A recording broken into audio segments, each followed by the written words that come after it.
We'll hop in. Alexander, great to meet you, sir. Thank you for taking a minute out today. Happy to be here. So, where are you located on the planet? I'm in the Bay Area, West Coast, Northern California, Oakland Hills. Okay, very cool, very cool. Well, let's get into it. Before we get into your work, I want to know first and foremost. Well, I'm coming out of Kansas City, just for clarity, so you know.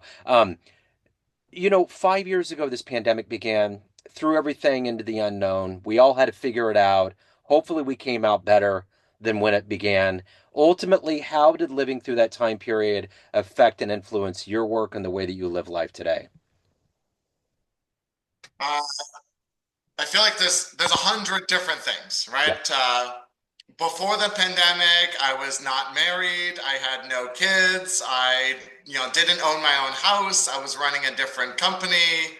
I was traveling all the time, going to conferences.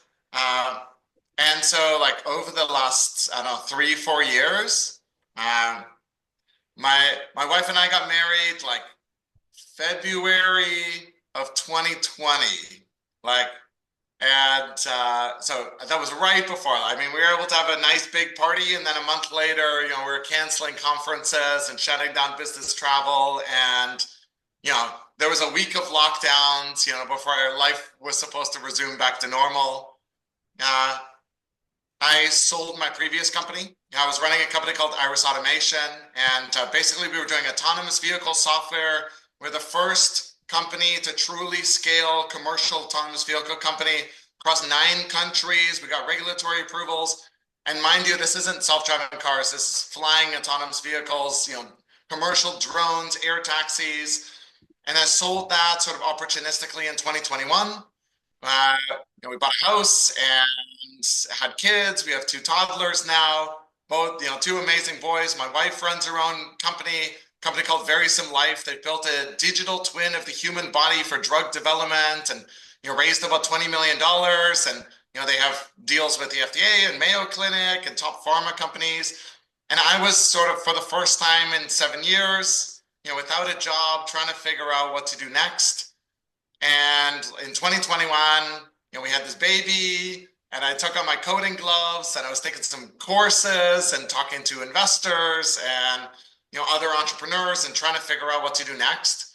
And probably built 40 new companies and prototypes, back of a napkin, spreadsheets, sometimes real prototypes, and talking to potential customers. And sort of around the same time, I was talking to financial advisors and wealth managers, and as you do, the first time in life we had any sort of liquidity, and I honestly thought I was just talking to the wrong people. All of them portrayed themselves as financial experts. Most of them were just salespeople trying to sell me into like a specific fund that they were running. I couldn't shake the notion that there was conflicts of interest and human bias that crept into everything they were doing. I couldn't justify 1%, 1.5, 2% annual fees, especially not tied to performance. And like started building something for myself that over the last 3 or 4 years has sort of snowballed into what I'm running now with PortfolioPilot. And so basically we built this personal AI financial advisor that now has three really truly 3 years ago was sort of a hand built prototype thing for myself. It was super clunky and ran on my own hard coded settings. And now we have about $30 billion of assets on the platform, and tens of thousands of people are using it. And the general idea, I think, is very simple, right?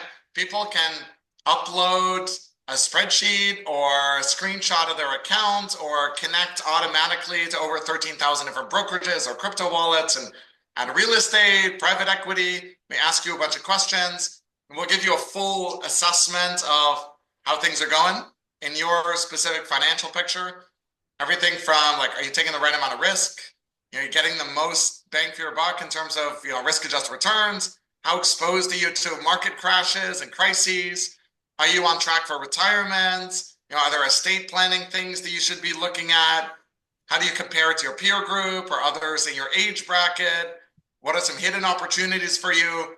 And then all of that's free. And if you actually pay for it, then we'll give you actual, real fiduciary financial advice completely automatically, through this AI that we've built.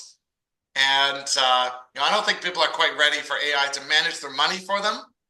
But the idea that AI could sort of, get, up in your business and find some opportunities for you, I think the Overton window has, expanded to, include that.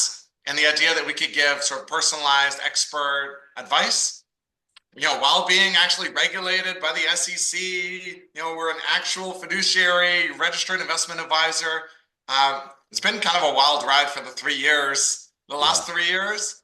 And I mean, I think I was traveling probably 2 of every 4 weeks before pandemic. Now I spend 95% of my, working life, here in my office. Uh, and I mean, it's kind of wild. We run a like fully global remote team right now. There's 10 of us in the company. I think we're as efficient now as we were with a 25-person in-person team before the pandemic. Wow. So, what did you want to be when you were a kid? What was your dream? Oh, I don't know when I was a kid, but I know that probably around 12, 13 years old, I was dead set on being an astronaut. Okay. And like to the point where like I got a pilot license, I like joined a military organization, I got my scuba diving certificate and did training for that. I got a STEM degree. I like founded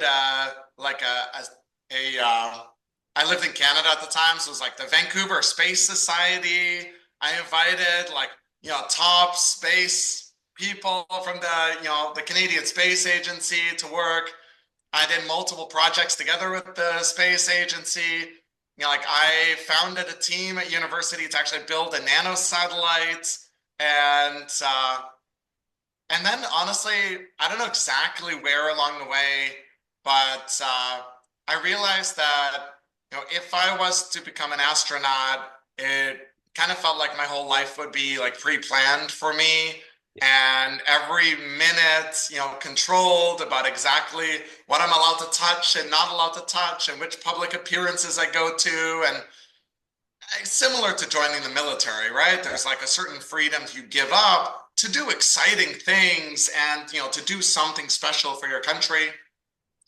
Uh, and there was something about like founding different organizations, whether it's nonprofits or companies or working with startups. I realized that I could have a much bigger impact and still do the things I wanted to do, robotics and space and avionics. And like I got a degree in engineering, physics, and economics. And so it was all sort of, AI even before, AI was cool, deep learning before deep learning was cool, neural networks, expert systems. The idea of explaining the world around us in software and models, is always extremely appealing to me. And I mean, now the backup is, just continue building something that people really want, make something that like truly reduces a lot of the inefficiency, right? Like I see there being no need for this like human financial advisor middleman. And, if we can take a huge chunk out of this $240 billion human financial advisory market, or force fee compression, or force financial advisors to be more personalized, or reduce conflicts of interest, remove bias, massive net positive for humankind. It's more Yeah. money into the hands of quote unquote regular people, Yeah. you and me. Yeah. And I mean, that's changed the mission. And then I don't know, a year from now, I'll end up in space on a SpaceX rocket, or take a little vacation on Mars, or whatever Jeff Bezos is doing with Blue Origin, or there's I trust that I'll get into space at some point in the next 10, 20 years. Yeah. Hopefully the prices come down Yeah. a little bit more, and I'll still do the astronaut thing, just not full time and tied to the government. So let me ask you this. Who's been kind of a hero or an inspiration for you and your work and what you've done in your career? Uh, yeah, excellent question. Uh, I feel like there's honestly, there's no one person that comes to mind. I feel like I've had incredible mentors sort of throughout my life. And one thing that was pretty incredible for me was, going into college originally.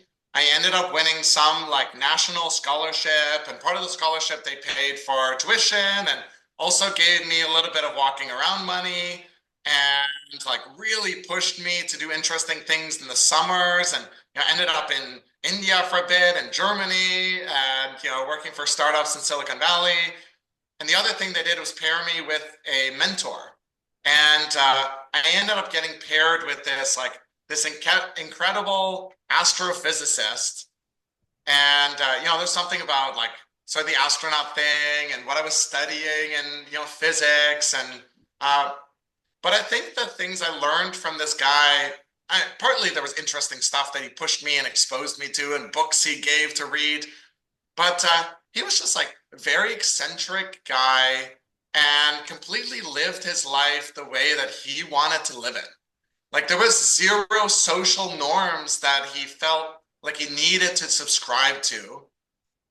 And just being with him, like we would meet on a weekly basis, for brunch on Sunday and just like talk about life and I don't know, mentor type stuff. And um, honestly, it's amazing how much it sort of took me out of this bubble of like the right way to live your life and sort of like what a normal career path might look like.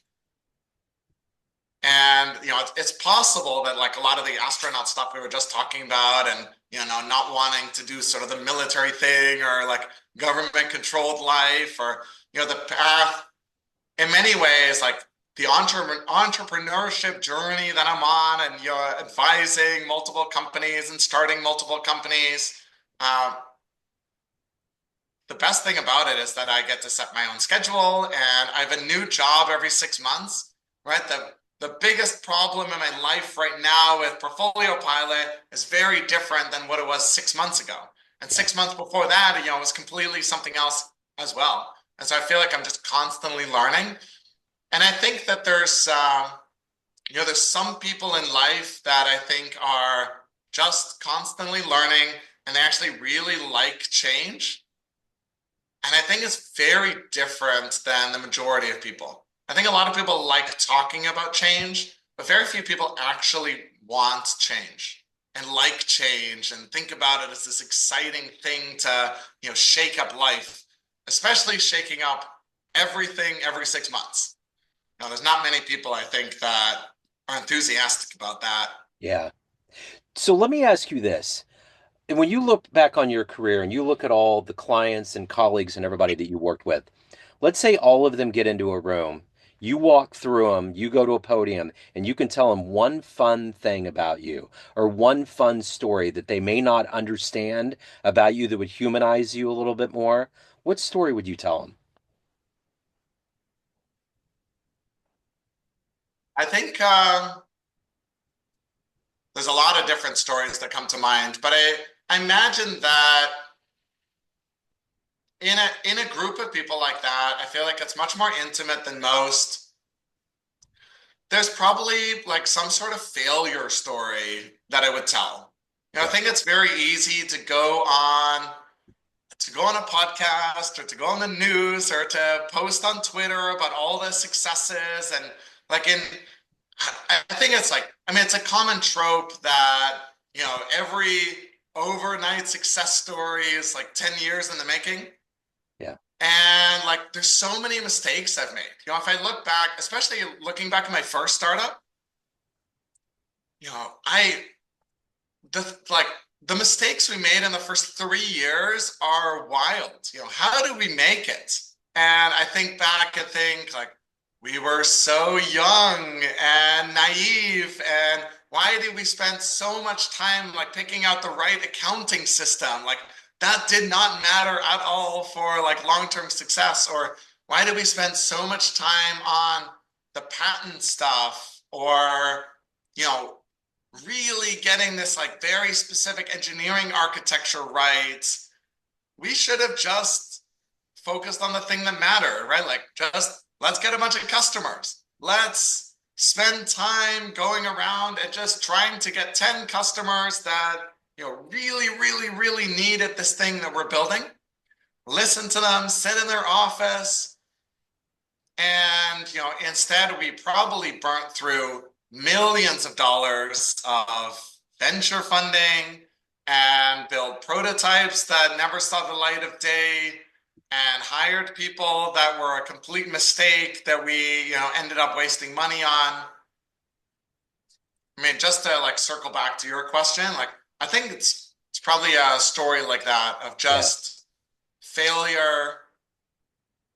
And I don't know if it's as exciting for, the world and news, but if we're talking about humanizing and like lessons learned along the way, like I think that the kind of manager I was even 8 years ago, I think I'd be really upset with that guy right now. Like I feel like I would love to take that guy, sit him down in a room and say, like, look, here's all the things you think are right, you think you're doing in the right way, and like here's how like they're going to impact long-term relationships. And a lot of it comes down to empathy and sort of emotional awareness, understanding and building safety with people. And um, I'm by no means perfect, but it's a big step up from where I was 8 years ago.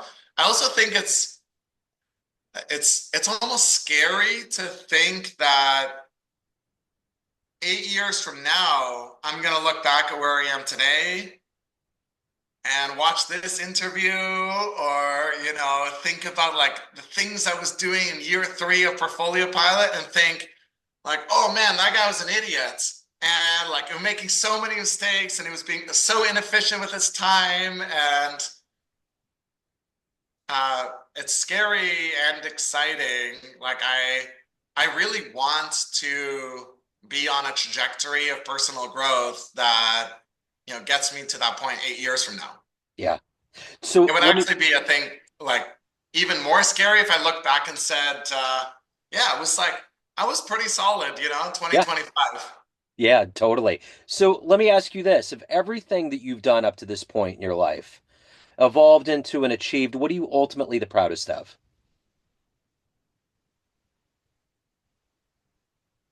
Uh,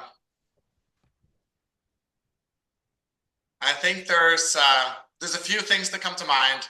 First thing that comes to mind is like going just, I don't know, an hour ago, dropping my kids off at daycare, and both of them just giving me a big hug and like saying I'll see you after school, something like that.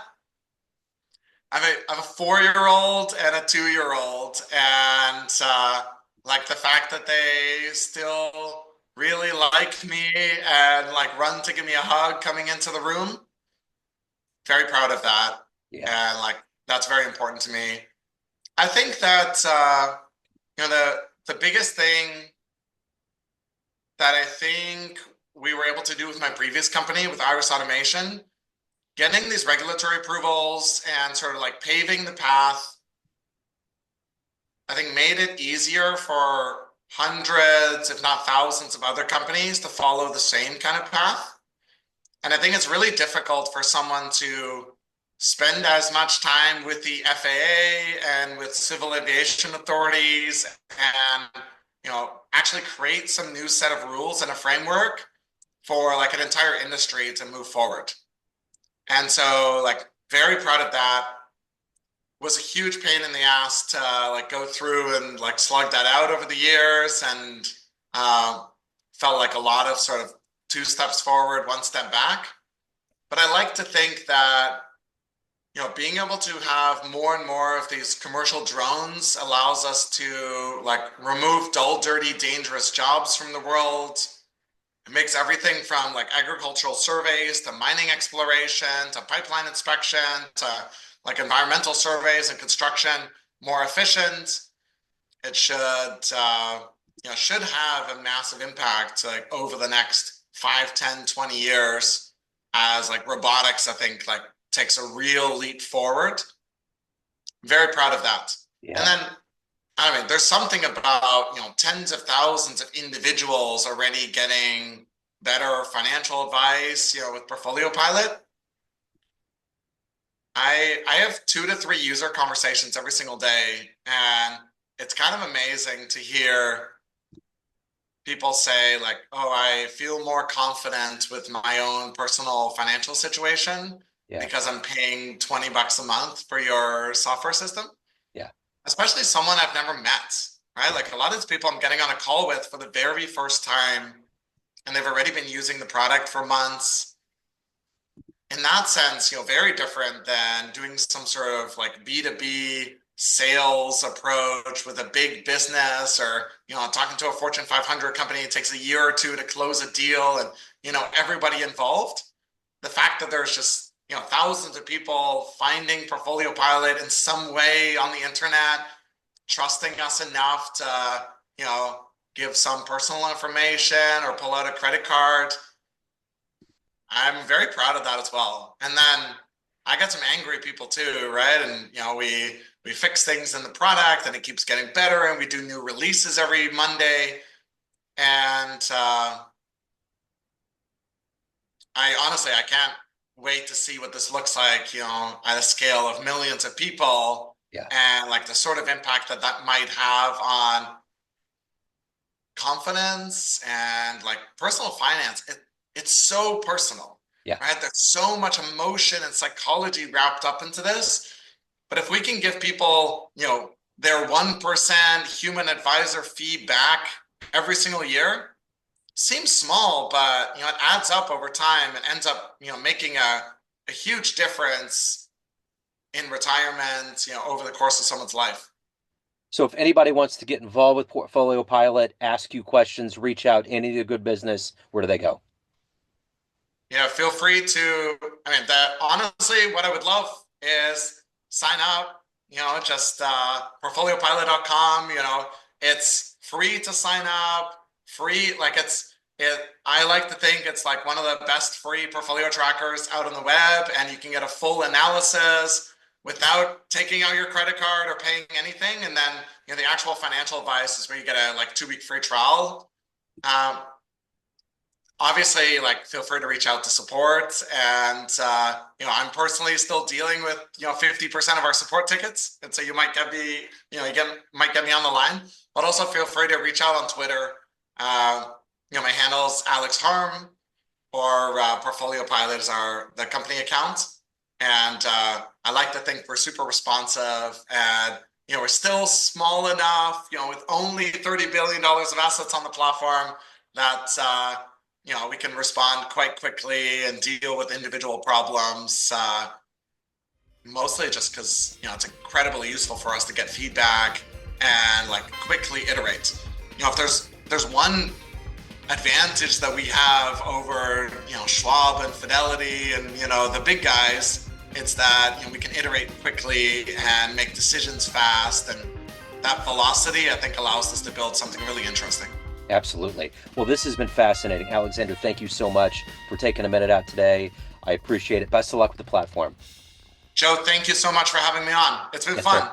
Absolutely. Thank you, man. Have a great one. Hello, friends. Joe Dimino here.